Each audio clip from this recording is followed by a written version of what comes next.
और फिर शिवपाल यादव जब पार्टी से अलग हो गए तो अक्षय यादव जो यहाँ पे पूर्व सांसद हैं, प्रोफेसर राम गोपाल यादव के बेटे हैं, वो हार का सामना उन्हें करना पड़ा। देखिए, फिरोजाबाद संसद सीट्स का तो माहौल समाजवादी पार्टी ने बना लिया। चचा शिवपाल और अखिलेश यादव साथ आ चुके हैं और इसका क्या नतीजा होगा ये आपको मैनपुरी में दिखा होगा, जहां तमाम कोशिशों के बाद बीजेपी चुनाव नहीं जीत पाई और बहू डिंपल यादव ने क्लीन स्वीप किया।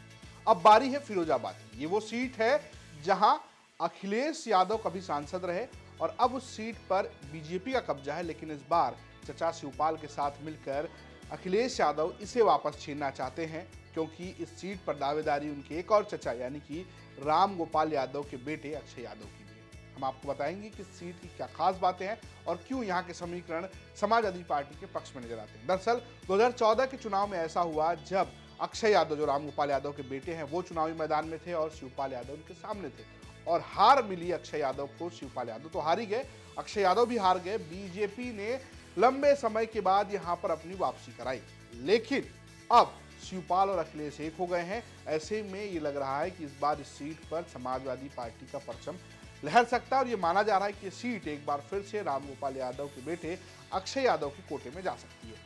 क्यों मुफीद है? इसका सबसे बड़ा कारण यहाँ के जाति समीकरण है। वो हम आपको बताते हैं कि कौन कितनी संख्या में है और क्यों ये समाजवादी पार्टी यानी अखिलेश यादव के लिए एक सुरक्षित सीट बन सकती है। एक अनुमान के मुताबिक इस सीट पर सबसे ज्यादा संख्या यादव वोटर्स की है, जो करीब 4,40,000 है। इसके बाद जाटव हैं जो करीब 2,20,000 है, 1,70,000 ठाकुर हैं और 1,65,000 के करीब ब्राह्मण हैं।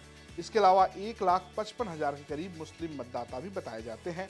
वहीं अगर बात की जाए तो यहाँ पर वैश्य और लोध समाज के वोटर्स की भी संख्या अच्छी खासी है। जिन सीटों पर समाजवादी पार्टी सुरक्षित है, अगर आप वहां के जाति समीकरण देखें, खासकर मैनपुरी में भी आप देखेंगे तो यादव बहुत ज्यादा संख्या में होते हैं, यानी कि अब से निचली जोन से जस्ट नीचे वाली जाति होती है उससे 2 गुने में होते हैं। उसके अलावा मुसलमानों की संख्या ठीक ठाक होती है और ठाकुर और ब्राह्मण भी यहाँ समाजवादी पार्टी के साथ दिखते हैं। और यही स्थिति आपको फिरोजाबाद में भी नजर आएगी, जहां पर यादव सबसे ज्यादा है, मुसलमानों की संख्या थोड़ी है। इसके अलावा दलित हैं जो जहां पर समाजवादी पार्टी को वोट देने का जो ट्रेंड दिख रहा है, ऐसे में लगता है कि फिरोजाबाद में भी उनको ये मौका मिल सकता है। इतिहास भी यहाँ का जो है वो समाजवादी पार्टी के पक्ष में है। दरअसल अगर आप 1999 से पहले का इतिहास देखेंगे तो ये लगता है कि बीजेपी, जनता दल, इनका थोड़ा सा वर्चस्व रहा है, लेकिन 1999 से सपा ने इस खेल को पूरा पलट दिया। 1999 में सपा जीतती है और उसके बाद अगर आप पिछले 4 चुनाव की बात करें तो 3 चुनाव में समाजवादी पार्टी का ही सांसद यहां से जीतकर संसद पहुंचता है। 2004 में रामजी लाल सुमन यहां से जीतते हैं समाजवादी पार्टी के कोटे से। 2009 में खुद अखिलेश यादव यहां से चुनाव लड़ते हैं और सांसद बनते हैं। 2014 में अक्षय यादव चुनाव जीतते हैं जो रामगोपाल यादव के बेटे हैं। इसके अलावा जब 2019 की बारी आती है तब शिवपाल यादव की वजह से बीजेपी के डॉक्टर चंद्रसेन जादौन जीत जाते हैं। अब आप कहेंगे गुरु आप ही किए जा रहे हो, ये बताओ ये संभव है क्या? हमारी न मानो तो आप स्थानीय पत्रकारों की सुन लीजिए, उनका भी ये कहना है कि शिवपाल अखिलेश एक मतलब फिरोजाबाद समाजवादी पार्टी। हाँ, इस बार जाति समीकरण हावी रहेंगे। आप देख सकते हैं पिछले लोकसभा चुनाव में जब सपा यहाँ से जीत चुकी थी और फिर शिवपाल यादव जब पार्टी से अलग हो गए तो अक्षय यादव जो यहाँ पे पूर्व सांसद हैं, प्रोफेसर राम गोपाल यादव के बेटे हैं, वो हार का सामना उन्हें करना पड़ा।